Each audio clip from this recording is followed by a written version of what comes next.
ज़्यादा दुनिया सी मेरे पुत्र दे लाग परे खलोती दुनिया किसी ने नहीं चुकया ते इन्होंने वेख्या नहीं कौन आदमी है, सारा कुछ वेख्या है। जानते तो होंगे यहाँ पर रहते हैं आप लोग, सब जाहिर है जिस जानते जगह पे रहते हैं मोहल्ले वालों को पता होता है हाँ कौन किसका जी। बेटा है किसका भाई है ये। हाँ, सारे जानते आ जड़ा मार के गया उन्होंने भी जानते, सानू नहीं बिना वजह नहीं दसदे।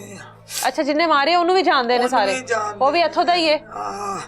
ਉਹ ਸਭ ਜਾਣਦੇ ਨੇ ਸਾਨੂੰ ਨਹੀਂ ਦੱਸਦੇ ਇਹ ਕਿ ਸਾਨੂੰ ਕਿਉਂ ਨਹੀਂ ਇਹਨਾਂ ਨੂੰ ਕੀ ਕਹਿਣਾ ਹੈ ਸਾਨੂੰ ਦੱਸਦੇ ਨੇ ਨਹੀਂ ਦੱਸਦੇ ਅੱਖਾਂ ਦੇ ਸਾਹਮਣੇ ਜਦੋਂ ਡਿੱਗ ਗਿਆ ਹੈ ਉਦੋਂ ਇਹਨਾਂ ਨੇ ਛੱਡਰ ਥੱਲੇ ਸੜਦੇ ਨੇ ਉਦੋਂ ਜਦੋਂ ਡਿੱਗਾ ਉਹ ਵੇਖਿਆ ਨਹੀਂ ਹੁਣ ਸਾਡੇ ਬੂਹੇ ਅੱਗੇ ਫਾਇਰ ਚੱਲਣਗੇ ਭੱਜ ਕੇ ਵੇਖਾਂਗੇ ਨਹੀਂ ਇੰਜ ਦੁਕਾਨਾਂ ਦੇ ਅੱਗੇ ਪਿਆ ਮੇਰਾ ਪੁੱਤਰ ਖੋਖੇ ਨੇ ਗੇਮਾਂ ਨੇ तरह दुनिया होंदी है सानू बुढ़े माँ प्यो नू मारता सानू एक बारी इंसाफ लै दो सानू इंसाफ चाहिदा है असीं होर कुछ नहीं लेना